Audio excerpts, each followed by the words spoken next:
Local 4 News starts now with a breaking news alert.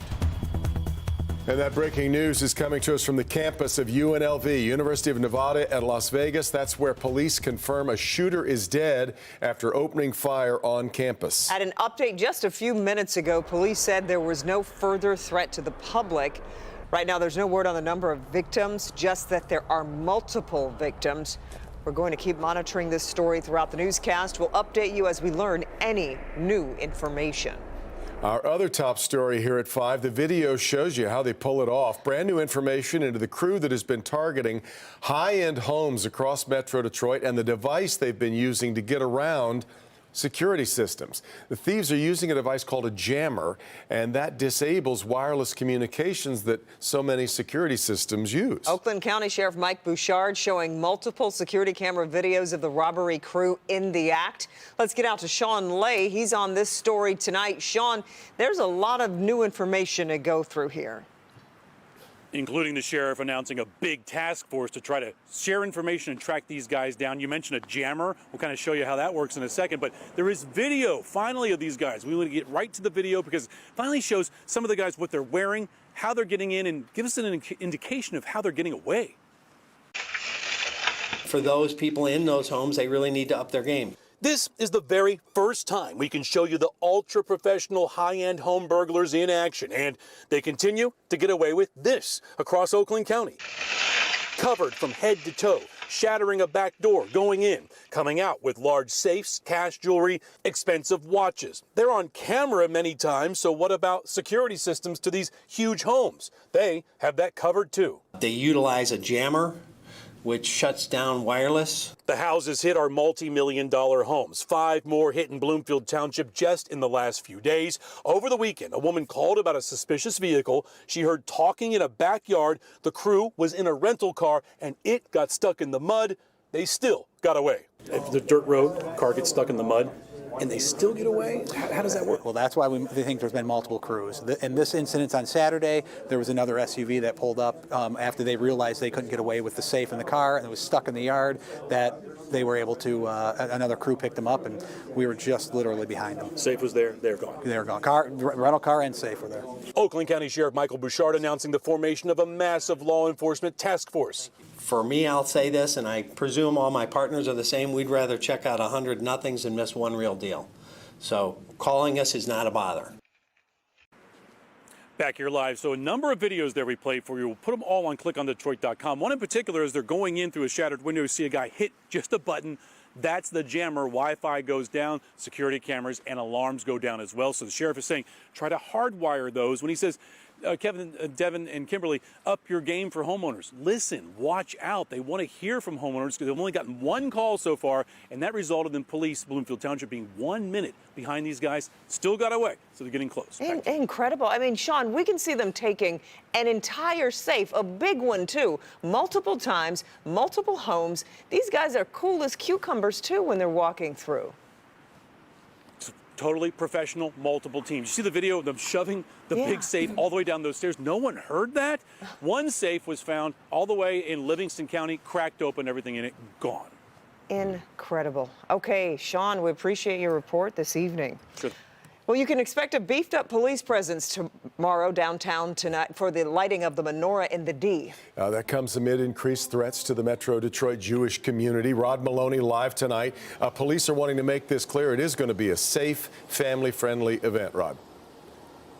Devin, they fully intend to make that happen. Now, you know, there are so many lights here in Campus Martius. You also have the Salvation Army kettle here all lit up. The only lights that aren't on are the menorah. Those are going to go on tomorrow night at this time. They expect to have a big event, and the rabbi who's putting it on says he fully expects this to be the festive occasion it's meant to be. Menorah in the D is always a festive celebration. Food, drink, dancing, song, smiles. And because of the October 7th massacre in Israel and the war that's raged ever since, Rabbi Kizriel Shemtov of Shabbat Lubavitch of Michigan believes that we need Hanukkah more than ever. Hanukkah tells us to go and take a candle, find within your heart, in your reservoir of your soul, and you can light up the world. You can hug someone, you could do a mitzvah. There is the specter of pro-Palestinian protests. Many have disrupted public events over recent days, yet the rabbi is not at all concerned about tomorrow's event. Someone protests, that's a protest, but we're still going to celebrate, and we'll be able to celebrate Hanukkah. Detroit police say they're on the lookout and they're ready. Today, DPD Assistant Chief Charles Fitzgerald told Local 4 that the city will implement its high-security event protocols. So we'll have 3 different entry points to go into the event. We'll have 3 different involved system. It does not require any kind of issue other than just walking through, so we're not slowing anything up. And adds the police intelligence unit hasn't seen any indication there will be a protest, but no one's taking anything for granted. We had for our Thanksgiving parade, we had a very minor contingency of folks that came through that wanted to protest. We took care of it right away. So we are ready for anything. So this is called the Monroe Street Midway, where they have the menorah. There are food tents and the like in the back, and they're fully ready for this grand celebration they believe can go off without a hitch. Rod, I'm wondering if the celebration, though, is going to take into account the war going on in Israel.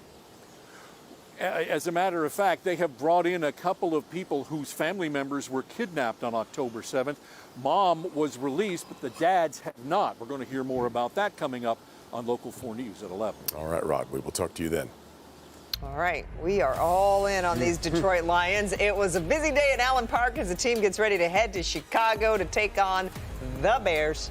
Bernie with us now. They won last week, winning another road game, which is, of course, what's on the offer, but still things to clean up. Let's put it that way. Yeah, I agree with that. I think Dan Campbell would agree with it. Lions, Bears, Chicago, Sunday, 1 o'clock start. Same Bears team that nearly walked out of Ford Field with a win just before Thanksgiving. In that game, quarterback Jared Goff, not very good. He had 3 interceptions. Standing by live in Allen Park with more on what Goff and the team is thinking for this Sunday is Hobie Artigue. Hey, Hobie.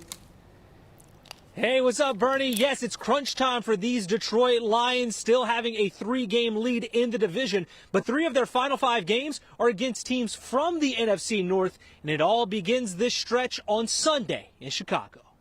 The Lions taking practice outside, going into a place that can be a tough venue in December. We're going to have our hands full this week. There's nothing easy about this one. It's off to Soldier Field, battling the Bears for a second time in 4 games.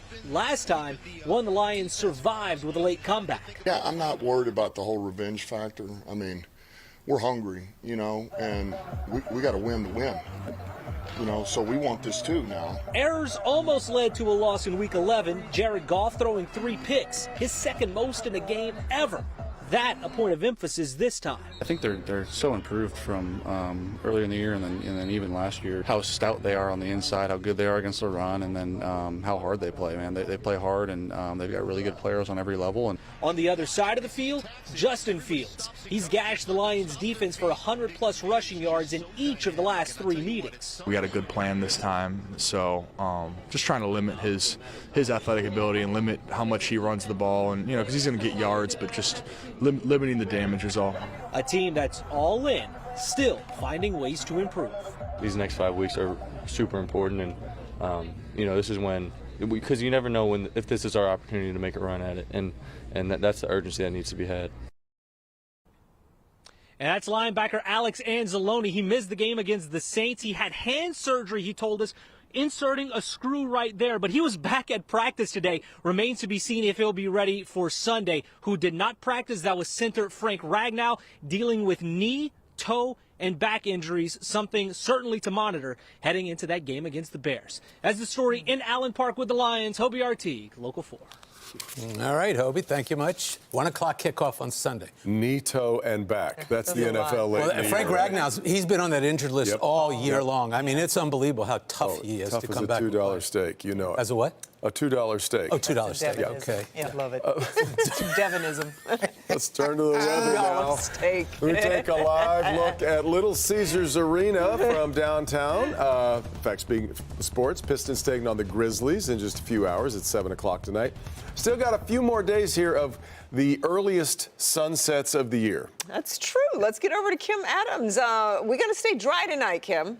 Well, we will for the most part. There might be a flurry or a drip here and there, but for the most part, we are completely dry tonight. And you're right, Devin, these are the last days when the sun will be setting just right at 5 o'clock. Tonight's 5:01. Live look in Ann Arbor, and the sun is already down, and it is chilly. It's 37 there, 37 in Detroit, 36 in Lapeer, upper 30s in Monroe. It's still 40 downtown, but everywhere else is in the 30s. So it's just going to be a little bit chilly in the morning. But as we go throughout the day, we do warm up tomorrow to a high of 46. There'll be quite a few clouds around, but also some breaks of the sun. And that's when we really begin a nice warm up. Still expecting some sunshine for Friday mixed in with the clouds and a high of only 52. Now, Saturday, we get back into the low 50s, but in the afternoon and evening, we do bring in a chance for rain, and then temperatures really start to drop off for the beginning of the week. There is a big change to Sunday's forecast, and it's something you'll want to hear about coming up. Yeah. All right, Kim.